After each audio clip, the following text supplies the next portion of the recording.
the #1 Genji of Season 16 in the American region. During the pre-Rollqueue era, this player had the highest SR across every region, Americas, EU, and Asia included. It's none other than the world-famous Water Genji. Our team composition today is Doomfist, Genji, Symmetra, Ana, and Kiriko, and on the other side, a poke composition of Ana, Zen, Hog, Cassidy, and Sojourn. Because the allied tank is Doomfist, our team is lacking in the ability to hold the front line, but because the enemy tank is Roadhog, the key difference maker in this match will be our team's mobility.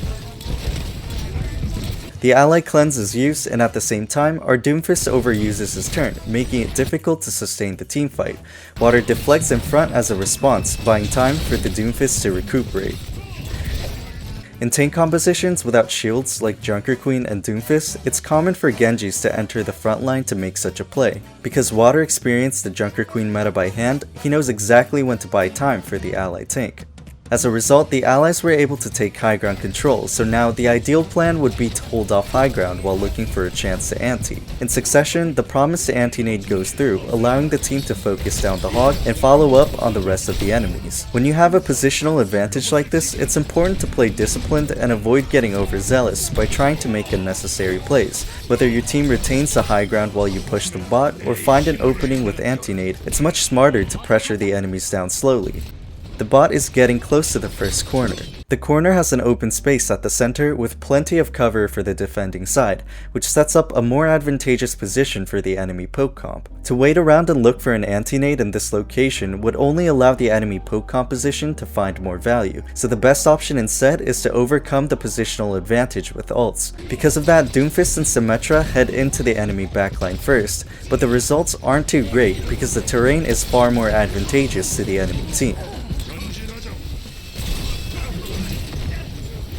So after getting a pick on the Cassidy, Water tries to escape in order to regroup with the team, expending both Deflect and Dash to get into cover. The enemy Sojourn got a bit careless by getting too close to our Genji and Kiriko, so gets picked off instead. It's about time for the allies to regroup, but with the Cassidy and Sojourn getting staggered, oh how the tables turn. If you keep staggering the enemies like this, you're able to push the bot further, allowing you to get past the problematic portion of the map. We're now set up for a Nano Blade. While taking enemy high ground, Water checks the location of the enemies. After climbing the wall to its peak, Water Nano Blades in, and thanks to pushing up for space ahead of time, we were able to secure an easy chance to get value. We got 2 kills and pulled out the trance, so not a bad trade. After respawning, Water heads back to the team who are still fighting. Water dashes thinking the enemy won't shoot his deflect, but because they did, Water can't get the reset. A standard strategy for Genji players, he walks forward while poking with his shurikens, then dashes back out in the direction of his team.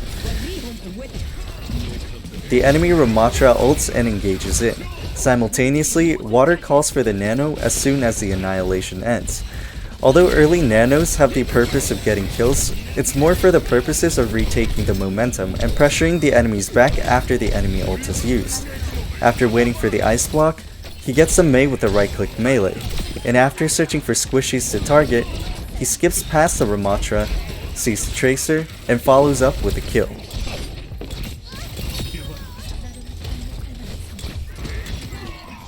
The allies are starting to push in for the spawn camp. The goal is to layer ults incrementally to spawn camp the enemies.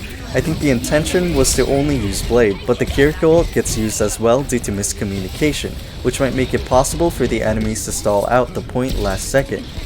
This is why communication and ult planning is important during games.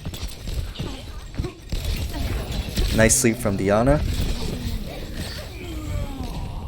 Both teams are stationed by the first corner in a positional deadlock. Water pokes the Zen and Mei on the high ground, and as soon as their health gets shipped, he dashes through for the kill. Sheesh, his damage calculation is insane. He chips the health on her first to get the one-shot on her with the right-click melee. It comes so naturally to Water after maining Genji for 8 years.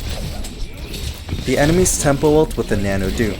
Tempo refers to the speed at which the game is played, most commonly at a higher pace through either speed boost or the early usage of ults for aggression, which allows you to put immense pressure into the enemy backline when timed correctly. We did end up catching the Doomfist, but the allied positioning collapsed, meaning the team needs to take time to recuperate. And a good example of tempo from the enemy team. The enemy Mei ults and manages to pick off 2 of our allied players.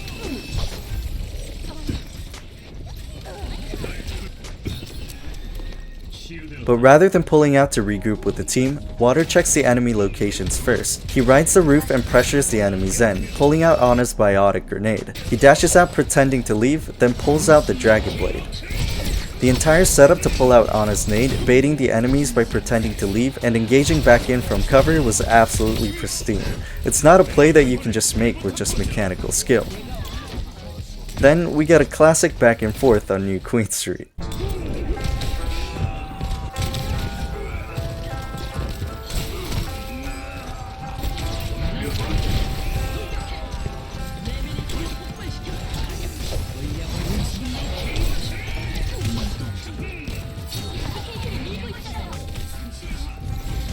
The game approaches last fight territory, and if our team wins this fight, it'll be game over for the enemy team. But our allies get picked off, so there's no choice but to regroup. It's a smart play coming from the enemy team to bring out Sombra as a counter to Doomfist and Symmetra. Water acts as a filter to limit aggression on the backline like explained in our Dominate in Ranked video. You should check it out for an in-depth explanation. Water dashes out, responding to Sombra's hack.